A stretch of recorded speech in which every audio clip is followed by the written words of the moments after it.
नमस्ते प्रणाम सब कोई के। ये देखिए हमारा नमस्ते प्रणाम सतीश है, राहुल, अनुज और अभी हम लोग अपने गोरखपुर में है, अपने हिट मशीन जी के शूटिंग चला था। आप सबके पते बा काल हमारे एगो गाना हुआ था स्पीड रिकॉर्ड भोजपुरी से, जौना गाना के नाम हो कि पढ़े अब पटना।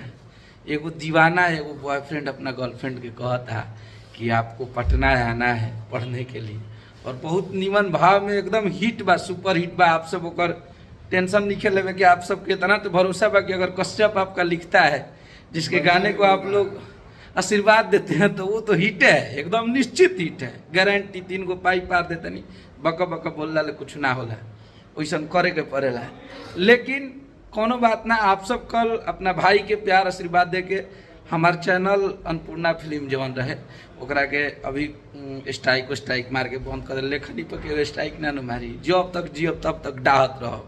हम यही खातिर पैदे भइल बनी और आ रहे हैं अपने हिट मशीन जी के साथ बहुत ही अलग अंदाज में ऑडियो, और एक दिन बाद वीडियो आप सब देखब जा, और बहुत मजा आई। आप लोग अपने कश्यप को कितना प्यार करते हैं, और ये फ्रस्ट्रेशन में गीत लिखाइल बा कि अब की परियावो फरियाइए लिखल जाए।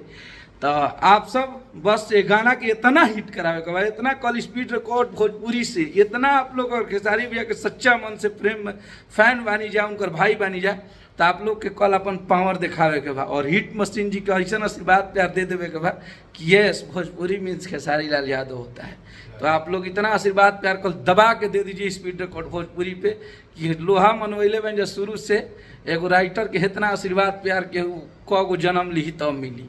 ये ईगो घमंड ना हो, ये आप सबका मोहब्बत है कि एक राइटर को प्यार करने के लिए अगर भाई दुख में होता है तो आप लोग लिखने लगते हैं, फेसबुक पर लाइन लग जाता है कि भैया मैं आपके साथ हूँ, आपको परेशान नहीं होना है। ऐसे ही भोजपुरी से मन दुखी रहे, मन कैलस की छोड़िए दिया जाए, लेकिन आप लोग का सपोर्ट और आप लोगों ने इतना मुझे मेंशन करके लिखा कि भैया आपको रहना है, हम लोग आपके साथ खड़े हैं, तो वही अंदाज में आप लोग के मेहनत करे के बाद और ये दिखा देवे के बाद कि भोजपुरी के मतलब खेसारी लाल यादव हिट मशीन, और हिट मशीन को प्यार करने वाले लोग होते हैं। आप लोग कल गर्दा छोड़ा दीजिएगा, पैंतारा बुखार जो हम कल बनी। हाँ, टाइमिंग 3 बजे शाम के रिलीज होता है। एक दिन बाद वीडियो है, ऑडियो भी बड़ी मजा आई आप सबके, कहा से कि हमने के बहुत हमें डांस खेले बन आप सब देखब जाए तो बहुत मजा आई। कल तैयार रहेगा 3 बजे गर्दा कबारे खाती।